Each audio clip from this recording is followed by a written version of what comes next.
Salamlar. Ümid edirəm ki, işləriniz qaydasındadır. Bugün biz sizlə listening reading section'ımızın ilk dərsi ilə tanış olacağıq. Ümumiyyətlə əvvəlcə sizə listening və reading haqqında ümumi bir məlumat vermək istəyirəm. Adətən yəqin ki, görmüsünüz ki, yüksək bal alan tələbələrin adətən listening və reading skorları yüksək olur. Və listening reading skorlarımızın yüksək olması bir neçə faktordan asılıdır. Əlbəttə ki, ilk faktor bizim ümumi ingilis dili bazamızdır. Ümumi ingilis dili bazamız zəif olduğu təqdirdə biz çox çətinlik çəkəcəyik bu tipli sualları işləmək üzrə. İkinci bir məqam isə uyğun topic related vocabulary'imizin olmasıdır. Bunun haqqında narahat olmayın, çünki mən 8 hissədən ibarət olan listening reading vocabulary PDF-ini sizinlə tam ödənişsiz formada paylaşacağam. Bundan əlavə olaraq isə biz eyni zamanda tipləri və trikləri bilməliyik sual tipləri üzrə ki, biz də bunun haqqında 4 dərs təşkil edəcəyik. Bu 4 dərsdən əlavə olaraq, bonus dərslər olaraq siz hər bir Cambridge testinin izahını da əldə edəcəksiniz. Bunun nəticəsində mənim ümumi suallara yanaşmam, işləmə tərzim və s. haqqında məlumat əldə edəcək və eyni zamanda da səhvlərinizi analiz etmə şansını qazanacaqsınız. Bu kimi faktorların hər birini çalışacağam ki, dərslərimizin içərisində cəmləşdirim. Ümumiyyətlə IELTS readingdə total 40 sual mövcuddur ki, hal-hazırda da sizə bir reading nümunə testi göstərmək istəyirəm. Burada da gördüyünüz kimi bizim 3 passage-imiz var. Birinci passage-də 13 sualımız, ikinci passage-də yenidən 13 sualımız və üçüncü passage-də isə 14 sualımız var və bu total 40 sual edir. Üçüncü passage daha çətindir ikinci passage-dən, ikinci passage birinci passage-dən daha çətindir. Belə deyək, getdikcə çətinləşir suallar. Və burada sizə çox önəmli bir faktor qeyd etdiyim kimi vocabulary'dir. Çünki burada siz akademik sözlər görəcəksiniz və bu sözlər haqqında müəyyən qədər məlumatınız da, advanced vocabulary'ni bilməli olmağınız da lazımdır. Total bu 3 mətn üçün sizə 1 saat zaman verilir. Bu 1 saatda mənim sizə önərim belə olar ki, istəsəz 20-20-20 də bölüşdürə bilərsiniz, amma mənim məsləhətim öz tempinizə uyğun olaraq uyğunlaşdırmaqdır. Qeyd etdiyim kimi, birinci mətn çox daha asan olduğuna görə onu çox daha az vaxt xərcləyərkən ikinci və üçüncü mətnə nisbətən biraz daha çox vaxt xərcləyə bilərsiniz. Mən ümumiyyətlə sizə sual tipləri üzrə bölmək istəyirəm dərslərimizi. Eyni zamanda ilk olaraq listing haqqında da məlumat verim. 4 partımız var. Bu sadə, yəni hər partda 10 sual olmaqla olur. İlk birinci və dördüncü partda adətən gap filling suallarını biz görəcəyik, hansı ki boşluq doldurma suallarıdır. Part 2-də maplər görə bilərik, burada gördüyünüz kimi və yaxud da daha qısa və sadə multiple choice. 3-də isə adətən multiple choice və uyğunlaşdırma tipli suallar verilir. Yəni tələbələrə adətən ən çətin gələn section part 3-dür də deyə bilərəm. Bugünkü dərsimizdə mən sizə izah edəcəm readingdən gap filling suallarını və heading suallarını, listeningdən isə ümumiyyətlə part 1 suallarını necə işləmək lazımdır və hansı məqamlara diqqət yetirmək lazımdır. Əgər hazırsınızsa, o halda gəlin başlayaq elə bu sectionımızdan. İlk olaraq başlamaq istəyirəm gap filling sectionu üzrə. IELTS readingdə qeyd etdiyim kimi, birinci mətndə 13, ikincidə 13, üçüncüdə isə 14 sual olmaqla olur. Mənim sizə önərim ümumiyyətlə əvvəlcə sualların hamısını oxumaq, keywordlərini çıxarmaq və daha sonrasında isə sizə ən asan gələn sual tipi ilə başlamaqdır ki, bu adətən mənim və mənim tələbələrim üçün gap filling sualları olur. Gap filling suallarında bizim ilk eləməli olduğumuz məqam verilən statement-i oxumaqdır. Siz burada da görə bilərsiniz ki, deyir ki, choose one word from the passage for each answer. So, biz sadəcə bir söz yaza bilərik. No more than 2 words desəydi, o halda bir söz və yaxud da 2 söz şəklində yaza bilərdik. Yəni, bəzən tələbələr no more than 2 words görəndə elə bilirlər sadəcə və sadəcə 2 söz yaza bilərlər. Yox, 1 və yaxud da ki 2 söz yazma haqqımız var. Burada siz gap filling üzrə suallar görürsünüz. Məcburuqmu 7-dən başlayaq? Yox. Və məcburuqmu bütün mətni oxuyaq? Yox. Yəni, bütün mətni oxusaq, böyük ehtimalla zamanla əlaqəli ciddi problemlərimiz olacaq.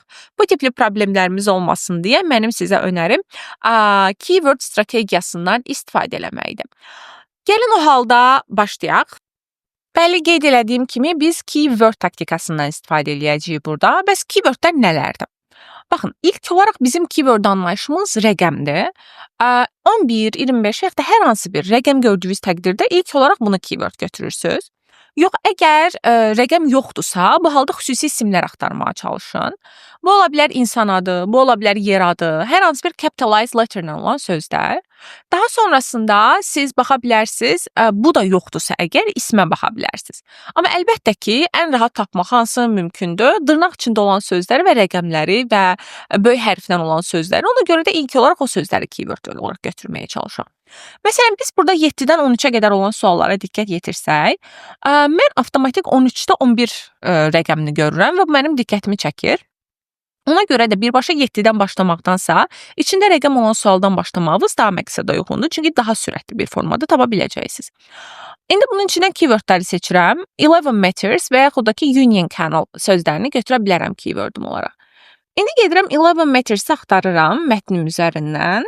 Ən sonuncu paraqrafda 11 matters ifadəsini müəyyən eləmiş oluram. Daha sonrasında isə union canal, onu da eyni zamanda son paraqrafda müəyyən eləmiş oluram rahatlıqla. Baxıram bura, suala baxıram. Raise boat, raise bildiyiniz kimi qaldırmaq deməkdir. So, biz qaldırmaq sözünün hər hansı bir sinonimini axtaracağıq. 11 matters to level of union canal. Bir də fikir versinizsə, raises deyil, raised. Bu nə deməkdir? Bu deməkdir ki, bizim cəm ismə ehtiyacımız var. Yəni, bəlli bu tipli qrammatik məsələlərə də fikir verməlisiniz. Çünki bəzən ümumiyyətlə konteksti başa düşməsəz belə, sırf qrammatikaya görə cavabı tapmağa qadir olacaqsınız. Məsələn, indi mən gedirəm bu paraqrafa və raise axtarıram. Raise'in yerinə lift. Liftə bilirsiniz ki, qaldırmaq mənasını verir. Adi liftdən düşünə bilərsiniz eyni zamanda. By means of a pair of locks deyir. Deməli, neymiş qaldıram? Ümumiyyətlə, mən bütün keywordlər eyni cümlədədirsə, böyük ehtimalla cavabım da eyni cümlədədir. Burada mən cəm isimləri axtarıram. Bir locks var. Bizim cavabımız artıq bu sual üçün locks olacaq. Gap filling suallarında bir digər unutmamalı olduğumuz məqam isə bundan ibarətdir ki, suallar ardıcıllığı izləyir. Bu deməkdir ki, 12-ci sual adətən 13-dən əvvəl, 11 12-dən əvvəl, 10 11-dən əvvəl bu şəkildə irəliləyir. Və burada bir məsələyə də diqqətinizi çəkmək istəyirəm ki, bəzən sıra pozma kimi hadisələr yaşana bilir və sıra pozulması kimi hadisələr yaşandığı təqdirdə bariz keyword qoyurlar bizə. Yəni, tapmağımız sanki bir növ impossible olur. Tapmamağımız, bir növ impossible olur bizim. Məsələn, bu 12-ci sualda bu hal yaşanacaq. 12-nin cavabı 13-dən daha sonra gəlmiş olacaq. Amma burada bizim bariz bir keywordümüz var, Roman. Və biz avtomatik Roman sözünü burada tapa bilirik gördüyünüz kimi. Və baxıram ki, 12-ci sualdaydım. Mən burada tunnel sözü var. Tunel söhbətini axtarıram hal-hazırda ki, hansı hissədə verilib. Son cümləmdə müəyyən edirəm.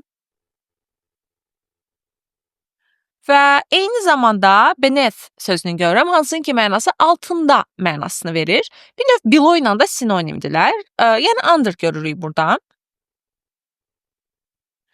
Deməli, nəyin altında olduğunu tapmalıyıq və görürsünüz under this wall. Biz artıq this wall yaza bilmərik, çünki bir söz yazmaq haqqımız var. O halda sadəcə və sadəcə divar sözünü yazmamız yetərlidir 12-ci sual üçün.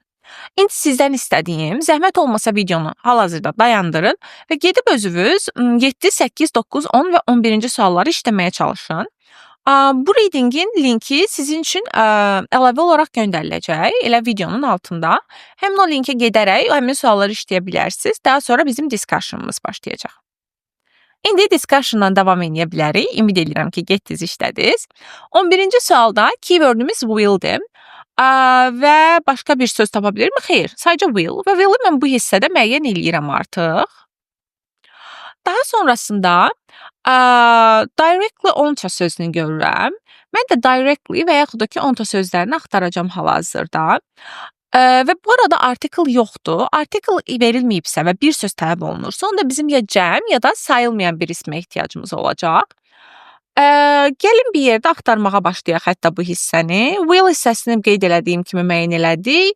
Daha sonrasında hətta bunun yerini tapmaqda çətinlik çəkirsinizsə, bir ipucu da bu ola bilər ki, gedib birinci biz 10-cu sualın yerini tapa bilərik və 11-i 12 ilə onun sanki bir növ arasında da axtara bilərik.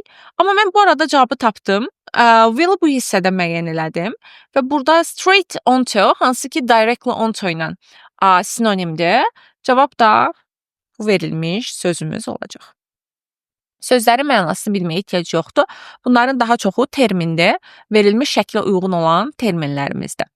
10-cu sualla davam eləsək, ensures boat keeps upright. Upright sözünün sinonimini axtara bilərik. Gedək axtaraq. Bundan daha yuxarı olmalıdır və burada mən upright position sözünü görürəm.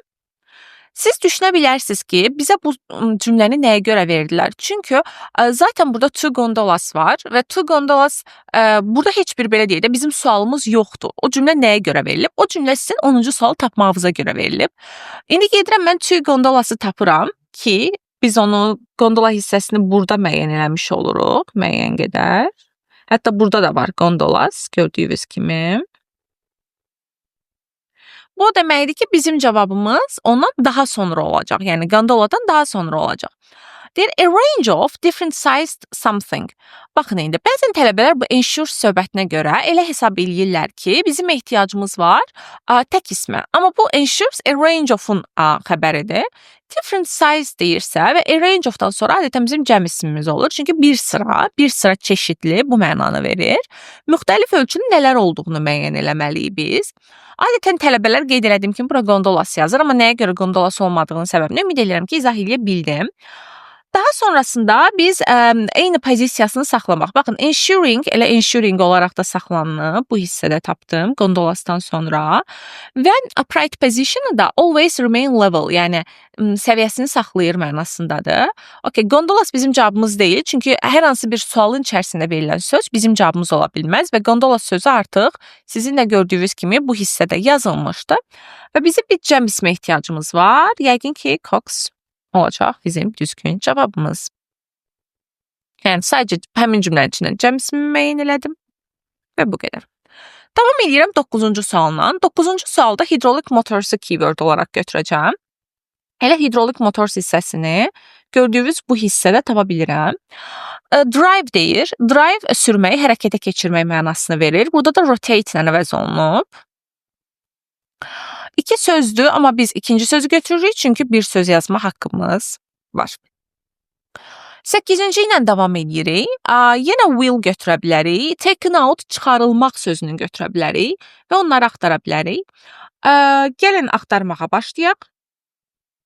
Və 9 işlədik. Bəli, hydraulic motorsun yuxarısında olmalıdır. Sizin də təxmin edə biləcəyiniz kimi. Deməli, is taken out-un yerinə nə yazılıb? Is removed yazılıb. Nə is removed? Biz onu tapmalıyıq hal-hazırda. Hydraulic clamp və var, artiklı varsa tək və sayıla bilən bir ismə ehtiyacımız var. Ona görə də clamp olacaq düzgün cavabımız. Davam edirik 7-ci və son sualımızdan. A pair of nə deməkdir? Bir cüt, deməli 2 dənə olduğunu verir. Are lifted qaldırılır və canal bassin. Bunu keywordlərimiz olaraq götürə bilərik. Canal bassini bu hissədə onsuz da müəyyən eləmiş oldum. Okay. Bu arada imtahanda da highlight eləmək kimi bir şansınız olacaq. İndi mən necə eləyirəmsə. Və a pair of-un yerinə to yazılıb. Bundan əlavə are lifted-in əvəzinə are raised yazılıb. Cavab nə olacaq? Gates. Bəli, artıq biz bütün suallarımızın cavablarını gap filling üzərindən müəyyən eləmiş olduq. Yəni, bu tip suallar çətin deyil. Sadəcə sizdən tələb eləyir ki, diqqət yetirəsiniz və düzgün taktikalardan, keywordlərdən mənim qeyd elədiyim kimi vocabulary burada o qədər də çox önəmli bir rol oynamır və grammardan istifadə eləyəsiniz ki, hansı nitq hissəsi olduğunu, tək cəm olduğunu, bəzən qeyd elədiyim kimi sözü bilməsək belə, mənim bu hissədə tək ismim budur deyərək onu düzgün cavab olaraq götürə bilərik. Yəni, bu tip sualları o qədər də beynimizdə kompleks eləməyə ehtiyac yoxdur. Bundan əlavə olaraq mən sizə ekstra praktika eləməyiniz üçün 2 reading passage-inin linkini aşağı göndərəcəm. Siz o reading passage-ləri işləyəcəksiniz və daha sonrasında bonus video şəklində mən o readinglərin izahlarını sizlə paylaşmış vəziyyətdə olacaq. Və səhvlərinizi yoxlayaraq, həmin formada analiz eləyərək düzlərinizi və səhvlərinizi müəyyən eləyə bilərsiniz. Gap filling hissəsindən bu qədər. Ümid edirəm ki, hər şey aydındır. Və daha sonrasında davam edirik biz sizlə heading suallarına. Heading adətən əksər tələbənin qorxulu yuxusudur. Mən bu sual tiplərini necə işləyə bilərik sizə ətraflı məlumat verəcəm. Amma başlamamışdan əvvəl onu qeyd etmək istəyirəm ki, headingi beyninizdə tam oturtmaq üçün mənim sizə hər həftə verəcəyim Cambridge testlərindən sonra göndərdiyim Cambridge Reading izahlarını izləyə bilərsiniz və artıq onları izləyərkən mən necə yanaşıram bu heading suallarına gördükdə, paralel işləməni necə eləyirəm gördükdə siz daha rahat bir formada başa düşmüş olacaqsınız. İndi gəlin başlayaq heading suallarımızla. İlk olaraq mətnimi qeyd eləyəcəm və biz həmin mətn üzrə sizlə praktik eləyəcəyik. So guys, heading sualları nəyə görə tələbələr üçün ən çətin sual tiplərindən biri hesab olunur? Burada bizim əsas faktorumuz bundan ibarətdir ki, elə hesab edir ki, tələbələr bütün paragrafların sanki hamısını oxumaq lazımdır və paragrafda bir neçə informasiya verildiyinə görə onların ağlı sanki bir növ qarışır və buna görə də işləmək çətin olur. Heading sualları paralel işlənməli olan sual tiplərindən biridir, guys. So, biz bu sual tiplərini necə işləməliyik? Məsələn, siz gedirsiniz 7-ci, 8-ci sualı işləyirsiniz, hansı ki gap filling sualıdır və bu sual tipini işləyərkən tutaq ki, C paragrafını oxumuş olursunuz və avtomatik gedib C-nin headingini tapmalısınız. Və yaxud da siz bu sualı işləyirsiniz I paragrafı sayəsində və artıq bu sualı işlədikdən sonra I paragraf haqqında bilginiz olduğuna görə avtomatik gedib I paragrafının heading sualını da işləyə bilərsiniz. Amma mən indi sizə ümumi bir anlayışı verəcəm. Çünki bəzi paragraflar olur ki, o paragraflarda digər sual tipləri olmur. O paragrafların bizə tək verilmə səbəbi onların headinglərini müəyyən eləməyimiz olur. Gəlin görək biz onda headingləri necə müəyyən eləməliyik. Headingləri müəyyən eləmək üçün əsas faktor 90% halda ilk və son cümlələrimizi oxumaqdır. Əgər ilk cümlələrinizi və son cümlələrinizi oxuduqdan sonra hələ də bir şey anlamamısınızsa, o halda paragrafı ümumi göz gəzdirə də bilərsiniz. Amma əksər hallarda ilk və son cümlələr bizim üçün yetərli olacaq. Məsələn, gəlin A paragrafı üzərindən başlayaq. Bu arada hər sözün mənasını bilməyə də ehtiyac yoxdur. Bildiyimiz tərcümələrlə irəliləyə bilərik. Deyir ki, study of the origins and distribution of human populations used to be based on archaeological and fossil evidence. İçində gördüyünüz kimi.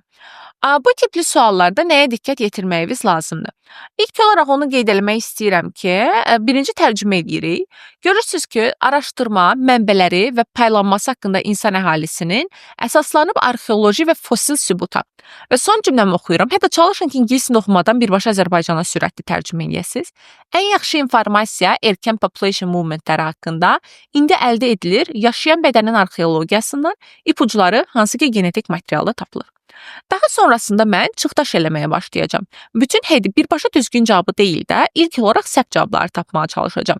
So guys, burada da gördüyünüz kimi blood, yəni qandan söhbət gedir, amma biz paragrafda qan haqqında heç nə oxumadıq. Dişdən söhbət gedir, biz diş haqqında heç nə oxumadıq. Greenbergdən söhbət gedir, Greenberg sözünü görmədik. Daha sonrasında baxın, study deyir, population movements deyir, ola bilər. India, Kanada, USA bir şey görmədik. Bu arada meqamı diqqətinizə çatdırım. USA və Amerika are different things. Yəni USA dedikdə ölkəni nəzərdə tutur, Amerika dedikdə qita materik onları nəzərdə tutur. Three wave theory haqqında bir şey görmədik, çıxdı. 7-də question, heç bir sual yox idi, çıxdıq. 8-də three wave theory yox idi, çıxdıq. 9-da prehistoric Amerika yox idi, çıxa bilərik. 10-da isə qan yox idi, çıxa bilərik. Bəli, bizim cavabımız bu sual üçün artıq 4 olmuş olacaq. Davam edirik ikinci sualla, B paragrafı ilə. Deyir ki, son iş problem üzərində, hansı problem üzərində? Nə zaman ki, insanlar ilk olaraq daxil oldular Amerikalara, nümunəsidir bu yeni texnikaların dəyərinin. Son illərdə yeni ipuçları gəlib researchdan genetikalara daxil olmaqla genetik markerlərin distributionu modern native Amerikanlarda. Yenə çıxdaş üsulu, 4-ü artıq işlətmişəm. Qan haqqında bir şey var mıydı? Yox idi, 1-i çıxa bilərəm. Diş yox idi, 2-ni çıxa bilərəm. Greenberg verilməmişdi, 3-ü çıxa bilərəm. 5-ə baxıram, India var mıydı? Yox idi, 5-i çıxa bilərəm. 6 three wave yox idi, çıxa bilərəm. 7 questions deyir, burada da ki when deyir. Ola bilər, həm də içində görürsünüz sual işarələri var. Ona görə saxlayıram. 8-ə baxırıq, three wave theory yox idi, çıxıram. 9-a baxırıq, 9-a yenə questions deyir, ola bilər. Ona baxıram, qan yox idi, çıxıram. Əlimdə 2 variantım qalmış oldu. 7 və 9-cu cavablar. Amma mən ilk cümləmə baxdıqda when people first entered, yəni insanlar ilk olaraq nə vaxt daxil oldular görürəm. Yəni bu sual zaman haqqında olan bir sualdır. 9-da isə deyir səbəb haqqında. Yox axı, səbəb haqqında deyildi, zaman haqqındaydı. So 9-u çıxa bilərəm və cavabım artıq 7 qalmış olacaq. Bu sual tipi 3. Ümid edirəm bu da aydındır. Gəlin davam edək C paraqrafından, amma davam eləməmişdən əvvəl sizdən bir xahişim var. Zəhmət olmasa hal-hazırda bu readingi dayandırın və gedin özünüz işləməyə çalışın, hansı ki link sizə göndəriləcək və daha sonra səhvlərimizi bir yerdə analiz edərik. Ümid edirəm ki, artıq işlədiniz. Gəlin bir yerdə analiz etməyə başlayaq. C paraqrafından başladıqda önəmli bir proyekt, hansı ki həyata keçirilmişdi bioloji antropologist olan Robert Williams tərəfindən fokuslandı növlərinə bir xüsusi proteinin, immunoglobin genin, hansı ki insan qanında tapılır və son olaraq baxıram ki, beləliklə müqayisə eləmək vasitəsilə GMO tiplərini, 2 fərqli əhalinin, 2 Hindistan qəbiləsinin, bir adam onların genetik məsafəsini müəyyən edə bilər. Hansı ki, onların yaşama müddətləri arasında olan, yəni son yaşama müddətləri arasında olan fərqi göstərir. İndi gəlirəm bura, işlədiklərimi avtomatik çıxıram. Mən işlətmişəm artıq 7-ni və 4-ü. Böyük ehtimalla 9 heç birinin cavabı olmayacaq. Sadəcə bir paraqrafında bizi çaşdırmaq üçün qoyulan bir variant idi. Baxıram birinciyə. Birinciyə baxıram ki, burada deyir qan, amma qan haqqında bir şey var mıydı? Var idi. Ola bilər, amma tam əmin də deyiləm. Diş haqqında bir şey yox idi. Greenberg yox idi. Hindistan var idi. Kanada yox idi. Çıxa bilərəm. 6-da three wave yox idi. Çıxa bilərəm. Three wave yox idi. Çıxa bilərəm. Questions yox idi. Çıxa bilərəm. Burada da qan var. Mən ikisinin arasında qaldım. 1 və 10 arasında. Bizə burada nəticələri verməmişdi, guys. Sadəcə dedi ki, onu müəyyən edə bilərlər. Amma nə müəyyən etdilər? Bizə hələ verilməmişdi. Amma 10-cuya baxsaz, closeness deyir. Closeness yaxınlıq deməkdir. Hansı ki distance'in sinonimidir. Bundan əlavə olaraq da between populations, burada da deyir ki two different populations. Yəni ona görə və eyni zamanda bizdə relationship deyir. Relationship'dəki bizim paraqrafımızda necə paraphrase olunur? Comparing. Yəni əgər nəyisə müqayisə edirəmsə, onda mən onun arasındakı relationship'i ölçürəm. Yəni bu kimi faktdır. Bir də closeness var, yaxınlıq. Onda distance sözü ilə əvəz eləyiblər. Yəni ona görə də bu sualda bizim düzgün cavabımız 10 olmuş olacaq. Daha sonra D paraqrafına baxıram. William və onun kollegaları, iş yoldaşları analiz elədilər 5000-dən çox Amerika Hindistanlısının qanını 20 illik period ərzində. Və son olaraq da deyir ki, son cümlə, 3-cü wave, hansı ki 10.000, 9.000 il əvvəl görüb migration'ı Northeast Asia qruplarından Eskimolara və Aleutlara kimi. İndi gəlin baxaq. İlk olaraq qan ola bilər. Diş görmədik. Greenberg görmədik. 4-də avtomatik istifadə eləmişik deyə çıxdıq. Hindistan, USA yoxdur, guys. Burada məqam budur. Yəni Amerika var da USA yoxdur. Three wave, okay, gördük, ola bilər. Çünki bu axırıncı bu third wave söhbətinə görə. 7-də questions yox idi, çıxdım. 8-də, 8 niyə deyil, indi birazdan deyəcəm, amma deyil. 9 questions'a görə çıxdım. Onu da bayaq işlətmişəm deyə çıxdım. Əlimdə qalan variantları qeyd edib 8-in niyə olmadığını izah edəcəm. Əlimdə qalan variantlar 1-ci və 6-cı variantlarda. Guys, 8-in düz olmamasının səbəbi bundan ibarətdir ki, onlar 8-i bax, tam burada gördüyünüz hissədə C paraqrafı üçün istifadə ediblər. Ona görə də biz 8-i istifadə edə bilmərik. Gəlin 1 və 6-ya baxaq bir yerdən. 6-da deyir further genetic evidence. Further sözünün mənası extra, more deməkdir. Burada biz extra və yaxud da ki more genetic evidence görmədik. Çünki bu hələ three wave haqqında ilk genetic evidence verir. Yəni burada ikincinin olması bir şansı yoxdur. Burada artıq bu elə bir paraqrafdır ki, burada növbəti cümlələrdə sadəcə bir göz gəzdirmək lazımdır. They found that görürük biz. Other test showed that. Onlar tapdı ki, digər testlər göstərdi ki. Bunlar hamısı nədir? Nəticədir, düzdürmü? The results of the research into blood variants olacaq bizim düzgün cavabımız. Daha sonrasında davam edirik I paraqrafı ilə. How far does other research support these conclusions? These conclusions deyəndə hansı conclusion nəzərdə tutur? Əvvəlki paraqrafda conclusionları. Yəni o three wave teori haqqında olan conclusionları. Və other research görürsünüz. Bunu artıq yəqin ki təxmin edə bildiniz. further genetic evidence olacaq buradakı cavabda. F paraqrafına baxdıqda isə deyir 2 dənə növlə biz informasiya edə bilərik. Bu ola bilər teeth və language-lər və sonra yenə burada dişdən danışır nəsə. So, cavabımız dental evidence olacaq. Tələbələr bu ilk cümlədəki diş və dilə görə adətən dental və linguistic evidence yazır. Məsələ isə bundan ibarətdir ki, paraqrafda Greenberg sözü verilməyib. Ona görə də 3 bizim yanlış cavabımız olmuş olacaq. Və son olaraq, ümid edirəm bu sizə aydındır və mən bir dənə də izah eləmək istəyirəm sizə digər bir tipimi bir sual üzərindən marvelous invention haqqında. Bunu mən ümumi bir izahını verəcəm sizə. Siz isə daha sonra özünüz praktika eləyəcəksiniz. Suallarınız qaldığı təqdirdə mənə rahat formada yazıb soruşa da bilərsiniz. Tipim nədən ibarətdir, guys? Deməli, A paraqrafında siz language görürsünüz, hansı ki dil deməkdir. Artıq paraqrafda hansı optionlardakı dillər deyir, onu biz çıxa bilərik. Məsələn, 3-cü variantda dillər görürsünüz və yaxud da ki, 1-ci variantda dillər görürsünüz. So, 1 və 3 avtomatik çıxa bilərsiniz. Və yaxud da 2-də language görürsünüz, yenə 1 və 3-ü çıxa bilərsiniz. Yəni, paraqrafda isimimiz təkdədirsə, headingdə də təkdə, cəmdədirsə, cəmdə olmalıdır. Formatımız bundan ibarətdir heading sualları üzərindən. İndi isə keçək listening sectionumuz üzrə. Listening sectionu üzrə mən hal-hazırda sizə ümumi tipləri, trikləri, sualların yanaşma növünü izah eləyəcəm. Daha sonrasında sizə müəyyən linklər aşağı göndərilmiş olacaq, hansını ki siz praktika eləməlisiniz və mən bonus video olaraq həmin o linklərin video izahlarını sizlə paylaşmış olacağam. Gəlin o halda başlayaq.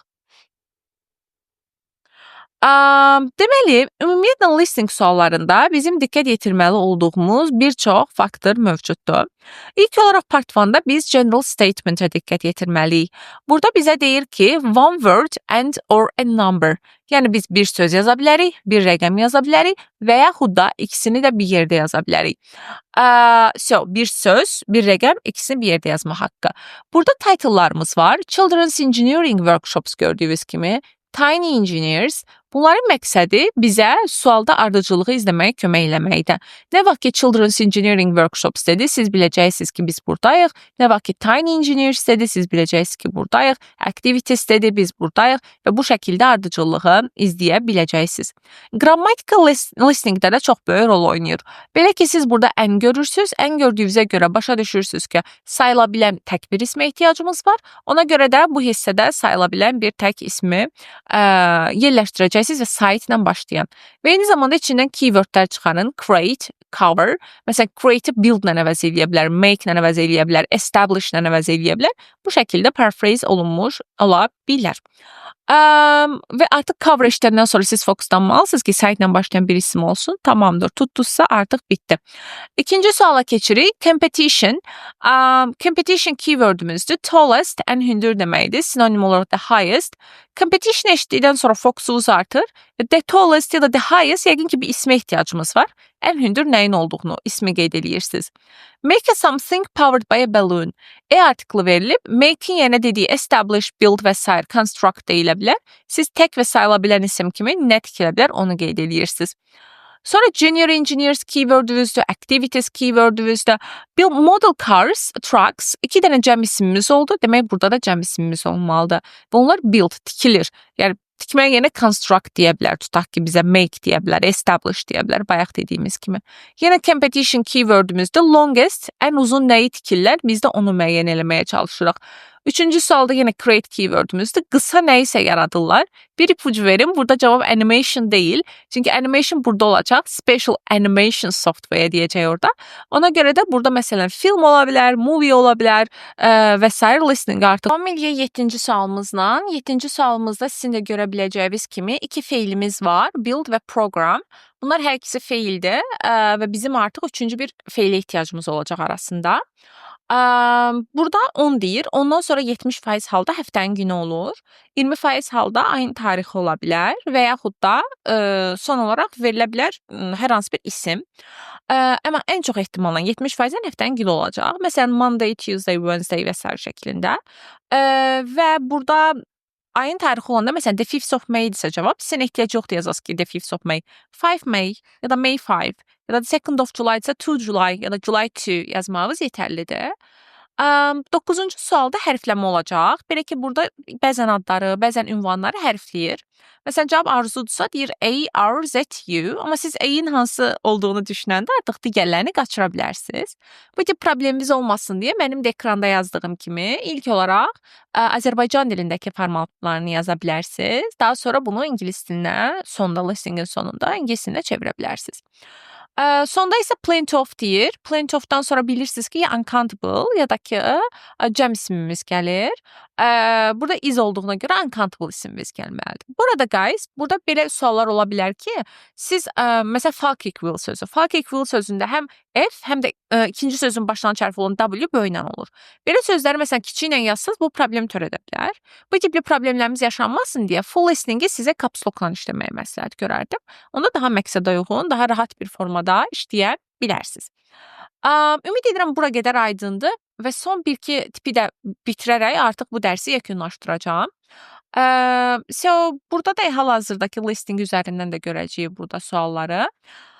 Color deyir, rəng yazmalıyıq. Made of deyirsə material, height. Bu çox önəmlidir uşaqlar. Sizə həm hündürlüyünü verəcək, həm enini, həm uzunluğunu.